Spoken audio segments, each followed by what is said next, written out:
자, 예산 삭감에 부담금 폐지까지 덮친 출판 문화계 얘기 취재 기자와 함께 자세히 나눠보겠습니다. 보도국 최지영 기자 저희 스튜디오에 나와 있습니다. 예, 어서 오십시오.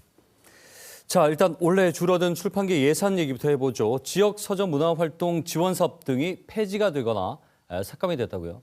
네, 그렇습니다. 먼저 지난해 60억 원이 지원된 국민 독서문화 증진 사업이랑 6억 5천만 원을 지원한 지역서점 문화활동 지원 사업은 아예 폐지가 됐습니다. 네네. 그리고 대신 정부는 디지털 도서물류 지원에 12억 5천만 원, 네. 그리고 지역서점 상생 협력 프로그램에 2억 원 등을 신규 사업으로 조성했고, 그 일부 사업은 책 읽기 수요 창출 10억 원 등으로 예산 내역을 옮겼습니다. 예. 그러니까 독서 서점 관련 예산이 이제 3분의 1 수준으로 줄어든 건데 예. 그 가운데서도 특히 동네 책방 생태계를 지키기 위한 예산은 거의 사라졌다고 그러네요. 보시면 됩니다. 디지털 분야 그리고 지역 서점 관련 프로그램에 이 예산이 옮겨갔다.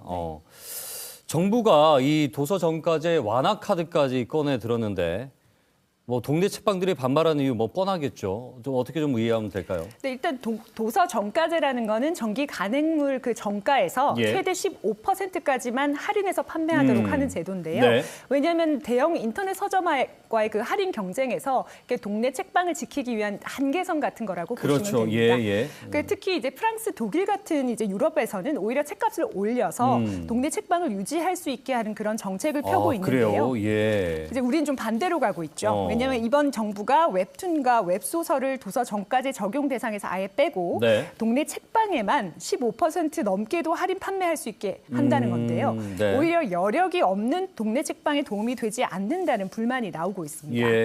특히 아시다시피 코로나19 이후에 동네 책방들이 이미 문을 닫았고요. 그렇죠. 지금도 이윤이 적어서 임대료 내기도 빠듯한 상황이거든요. 이렇게 할인 경쟁에까지 내몰리면 동네 책방은 그야말로 설 자리가 사라진다 이렇게 호소하고 있습니다. 뭐 그렇잖아도 계속 동네 책방이 어려운 시기를 겪어왔지 않습니까? 그걸 지키는 것이 이제 도서 정가제인데 그마저도 무너지면 사실 뭐 물량 공세에 어떻게 이기겠습니까? 안타깝네요. 영화 쪽도 좀 살펴보죠. 예산이 깎여서 힘든 상황인데 뭐 부산 같은 경우에 영화의 도시고 더 관련 정책들의 영향을 많이 받지 않습니까? 어떻습니까? 네, 그렇습니다. 본사가 이제 부산에 있는데요. 영화진흥위원회가 올해 예산이 급감했습니다. 그래서 처음으로 이제 체육기금 같은 이제 다른 기금에서 이제 예산을 끌어왔거든요. 근데 이제 극장 관객 수가 워낙 줄다 보니까 이미 이제 재원을 이제 다각화하지 않으면 기존에 쓰던 예산조차도 채우지 못하는 그런 상황까지 이제 몰렸습니다. 그래서 특히 그 여파로 독립예술영화랑 이제 영화제 지원 사업이 이제 절반 수준으로 급감한 건데요. 이제 세부적으로 좀 들여다보겠습니다. 독립예술영화 지원작 수는 지난해보다 절반 이상 줄어서 49편 안팎인데요. 근데 이마저도 지원자가 자기 부담금 10%를 편성해야 하고 장편 영화나 다큐멘터리 부분을 지원하려면 개인이 아니라 제작사가 지원해야 합니다. 그러니까 영화제도 걱정입니다. 그러니까 정부는 올해부터 이제 국내 영화랑 이제 국제 영화를 합쳐서 통합해서 지원하겠다 이렇게 밝혔고요. 지원 대상도 원래는 40여 개 됐는데 지금은 10개로 줄였습니다. 너무 많이 줄었네요. 그렇습니다. 특히 대표 우리 영화제죠. 그 부산국제영화제도 이미 지난해 예산이 109억 원으로 10%가량 이미 줄어든 상태거든요. 여기다가 2018년부터 이어진 지역영화 지원 사업은 전액 삭감돼서 거의 이제 존폐를 걱정해야 할 상황입니다. 독립영화 지원작 수도 줄었다는 사실은 독립영화가 살고 발전을 해야 영화계 전체의 밑거름이 되는 거 아니겠습니까? 안타깝네요. 여기다가 정부가 지금 영화 상영관 입장 부담금, 그러니까 부가금인데 이걸 내년부터 폐지를 했어요. 이게 이유가 있습니까? 관객의 그 부담을 줄이겠다. 이게 이거거든요. 그 퍼센트만큼 들어가는 걸로 입장료를 할인시키겠다. 한 500원 정도 된다 그럽니다. 3%를 떼면. 근데 사실 이 부담금이 관객한테는 작은 돈이지만 이 부담금이 쌓여서 이제 영화 발전 기금으로 쌓이고 이제 이 돈으로 이제 흔히 말하는 영화계에서는 연구개발 자금처럼 쓴다 이렇게 얘기를 하거든요.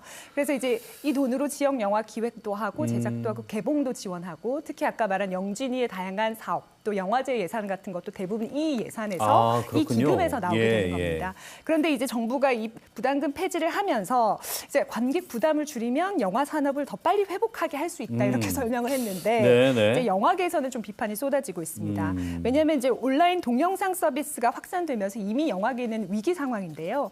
실제 2019년 극장 관람객 수가 2억 2,600만 명이 넘었지만 이제 지난해 1억 2,600만 명 수준으로 그야말로 반토막이 났습니다.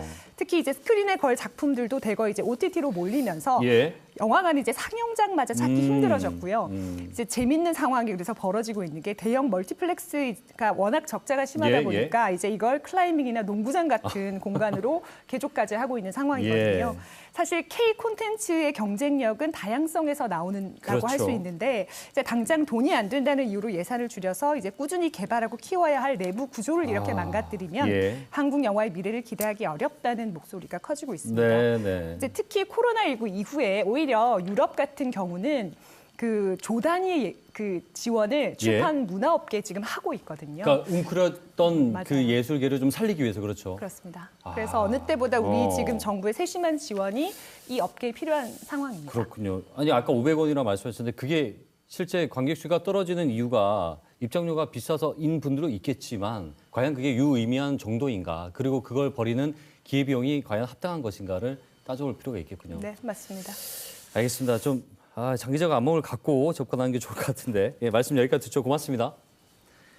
네, 보도국 최지영 기자와 함께 얘기 나눠봤습니다.